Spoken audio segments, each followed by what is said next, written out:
मैं आए हुए सभी अधिकारीगणों के सामने कंचन ओसीएम परिक्षेत्र से जन्मी कुछ समस्याओं को रखना चाहता हूं।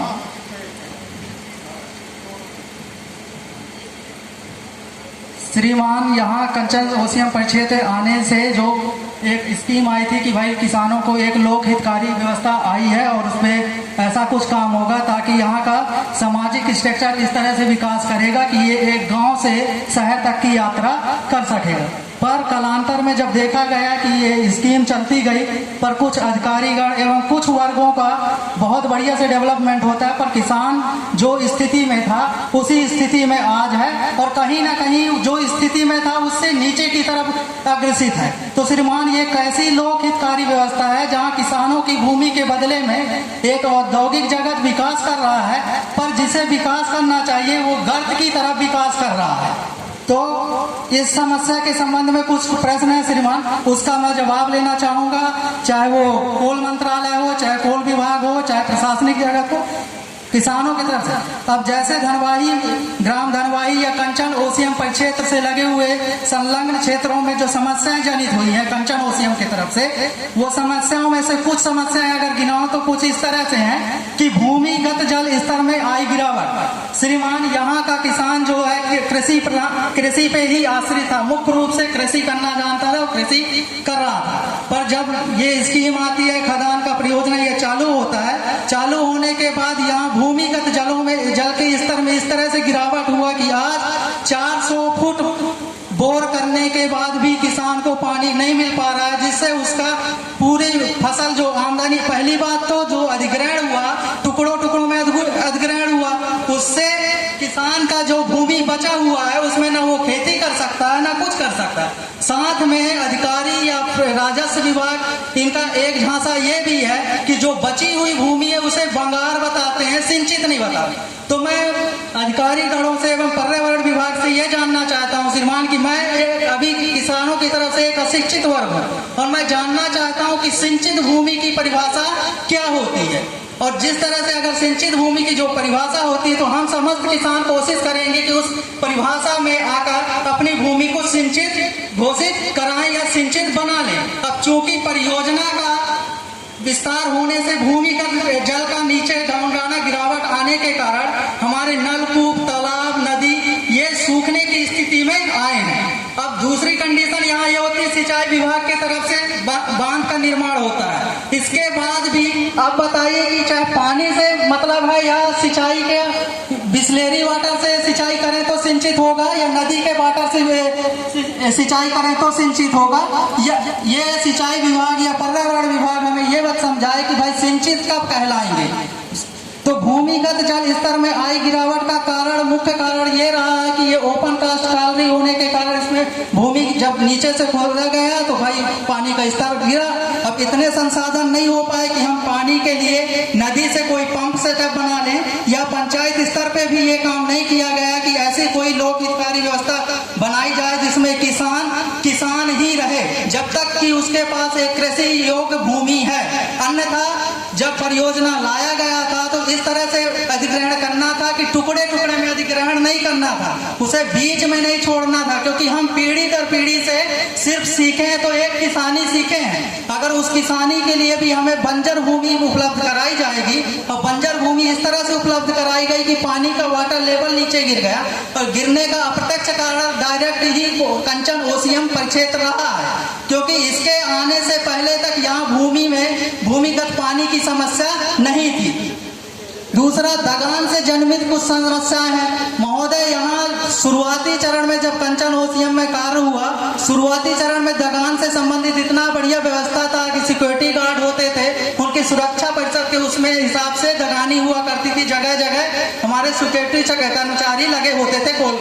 की तरफ से। अभी ये अंधाधुंध व्यापार टाइप का चल रहा है कि मतलब कभी भी दगान करिएगा, कभी भी टाइम शेड्यूल बना लीजिएगा, किसान कोई खेत में है, कोई अपना पशु चरा रहा है, कोई मतलब नहीं, बस अपना एस्टीमेट बन गया, भैया दगान लगा दो। तो इससे अगर कोई बड़ी दुर्घटना को आप आमंत्रण देना चाहते हो तो कोई दिक्कत नहीं है। अगर आप एक लोक हितकारी व्यवस्था के रूप में है तो हम समस्त किसानों को और समस्त भारतवासियों को इससे परेशानी है कि अगर हमारा किसान कमजोर होगा, हमारा किसान अधिग्रहण से प्रभावित होगा तो ये देश प्रभावित होगा। क्योंकि अभी मान्यवर कोरोना वायरस संकट काल में जितने भी सेक्टर रहे हैं, एक कोल सेक्टर, कृषि सेक्टर, कुछ ऐसे सेक्टर रहे हैं कि जो जीडीपी को आगे ले जाने के लिए, पुश करने के लिए आगे बढ़े हैं। जबकि देखा गया कि इस संकट काल में अच्छे अच्छे इंडस्ट्रियल एरिया भी उस पर डाउन साइड पे जा रहे हैं, जीडीपी को -23 उसमें ले जा रहे हैं, माइनस में। तो कहीं ना कहीं कुछ किसानों का योगदान था, किसानों से जो जीडीपी पे ग्रोथ आ रहा था, अगर किसानों को भी हताहत किया जाएगा तो ये देश मैं नहीं जानता कि कहाँ जा रहा है। और मैं जानना चाहूंगा कि अगर इस देश का ये कृषि प्रधान देश रहा है, कृषि प्रधान देश है, और मैं चाहूंगा कि कृषि प्रधान देश रहे, क्योंकि कृषि ही एक ऐसी चीज है, अन्न ही एक ऐसा अन्नदाता है जिसे फैक्ट्रियों में उत्पादन नहीं किया जा सकता। इसे भूमि चाहिए, किसान वर्ग चाहिए और उसमें रुचि चाहिए। अभी अधिग्रहण के बाद किसानी में यहाँ इतना अधिग्रहण रुचि खोया गया है किसानों के साथ। अब वो कारण ये रहा कि ना पानी है, ना संसाधन है। तो पहली बात तो अगर ये अधिग्रहण करना है तो ऐसा करिए कि एक जिनका भूमि है तो इकट्ठा अधिग्रहण करिए, टुकड़े टुकड़े में मत करिए। उसमें 2 तरीके से वो अधिग्रहण से छूट जाता है, चाहे वो रोजगार हो, चाहे अच्छा कंपनसेशन हो, चाहे उसके बदले में पुनर्वास नीति हो। पिछले अधिग्रहण में ना पुनर्वास का कोई स्कीम दिखता है, ना कंपनसेशन का स्कीम दिखता है। लोक हितकारी व्यवस्था का मैं समझता हूँ जहाँ तक कि ऐसा है कि जिस हिसाब से वो दे रहा है, एक सरकारी संस्था को दे रहा है, अपने देश के विकास के लिए भूमि का अधिग्रहण दे रहा है, तो मैं चाहता हूँ कि देश का विकास तब होगा जब हम समस्त किसानों का भी विकास होगा। हम अपने देश की विकास की कल्पना इसके परे नहीं कर सकते कि हम अपने किसानों को शोषण करके अपने देश को पोषण नहीं कर सकते। क्योंकि मैं जहाँ तक मैं समझता हूँ कि पोषण की बात आती है तो किसान वर्ग ही समाज का पोषण कर सकता है अन्न के रूप में। जब किसान वर्ग ही शोषित हो जाएगा तो मैं समझता हूँ कि देश पोषित नहीं हो सकता। दूसरा कारण यह हुआ कि दगान का कोई शेड्यूल नहीं है। शुरुआती चरणों में बढ़िया शेड्यूल था, अभी शाम को दगान होती है, दोपहर को दगान होती है। इससे किसान कहीं अगर अपने मवेशी चरा रहा है, कहीं खेत में है। अभी एक घटना आई, 3 अक्टूबर की घटना है श्रीमान, पब्लिक ऐप पे उसका विवरण भी है। फुंडेलाल नाम का एक ग्रामवासी है, उसके यहाँ पत्थर के कुछ टुकड़े गए थकान से। तो इस शक्तिशाली विस्फोटक का यूज करके इस मात्रा में किया जाता है कि वो बसाहट तक उसके पत्थरों का लक्ष्य बनता है। और मैं समझता हूँ वो लक्ष्य किसी के घर का ना होकर कहीं, मैं ये समझता हूँ कि किसानों का है, कि किसान ही नहीं रहेगा तो अच्छा अधिग्रहण के बदले में मुआवजा क्या मांगेगा, रोजगार क्या मांगेगा, बात ही खत्म हो जाएगी भाई। तो हम चाहते हैं कि एक मापदंड हो, चाहे वो पर्यावरण विभाग सेट करे या प्रशासन सेट करे, या कि फिर किसानों के द्वारा बसाहट एरिया का रेंज लेके सेट किया जाए कि ऐसा विस्फोट सामग्री यूज किया जाए कि पत्थर उड़कर बम न बन जाए। दूसरा, जब से कंचन ओसीएम का कार्य चालू हुआ तो घुलघुली से नौरोजाबाद क्षेत्र के लिए जो पहुंच मार्ग था वो इस तरह से अवरोधित हुआ कि अगर इसमें किसी बरसात के मौसम में तो छोड़िए, अभी भी अगर किसी गर्भवती महिला या किसी ऐसे दुर्घटनाग्रस्त व्यक्ति को ले जाया जाए तो हो सकता है कि, मुझे नहीं लगता कि माननीय लोक हितकारी व्यवस्था द्वारा स्थापित कंचन, ये कोयला मंत्रालय द्वारा स्थापित कालरी की जो हॉस्पिटल है, जो लोक हितकारी कहलाती है, अपने आप को ऐसा वेलफेयर दिखा रहा है कि भाई हम तो बैठे हैं आइए, पर वहां जब पहुंच पाएंगे तब तो इलाज होगा ना श्रीमान। तो ऐसी व्यवस्था है कि स्टे के कारण ना रोड बन रहा है, ना पंचायत की तरफ से, ना जिला पंचायत, ना प्रशासनिक लेवल पे, ना ही खदान या कोल, इससे कुछ लोक हितकारी हो रहा। हम कहते हैं जब अब कोयला निकालते हैं ट्रकों में लाद कर जब ऊपर तक ले जाते हैं, डंपिंग स्टेज तक ले जाते हैं, तो उस रोड का ग्रेडिंग तक सेट करते हैं कि किस ग्रेड का टर्न होना चाहिए ताकि दुर्घटना ना हो। तो जब आप अपना प्रोडक्शन का बात आती है तो प्रोडक्शन में ये तक सेट करते हैं कि ग्रेड तक सेट होना चाहिए भाई, माइलेज बढ़िया निकल के आना चाहिए ताकि हमारा जो मंत्रालय है या कोल खदान है उसका नेट प्रॉफिट बढ़े, हमारा सेक्टर आगे जाए। तो सेक्टर आगे जाने का मतलब श्रीमान कोई पाकिस्तान आगे जाने का तो नहीं है। सेक्टर आने जाने का मतलब है कि पूरा देश आगे जाए। ऐसा नहीं कि किसी को रेस में छोड़कर या पकड़ के खींच दो और खुद आगे बढ़ जाओ, ऐसे में देश आगे नहीं बढ़ सकता, मैं ये समझता हूँ श्रीमान। तो जब अगर अपने डंपिंग सेक्टर तक उसको मिट्टी को ले जाके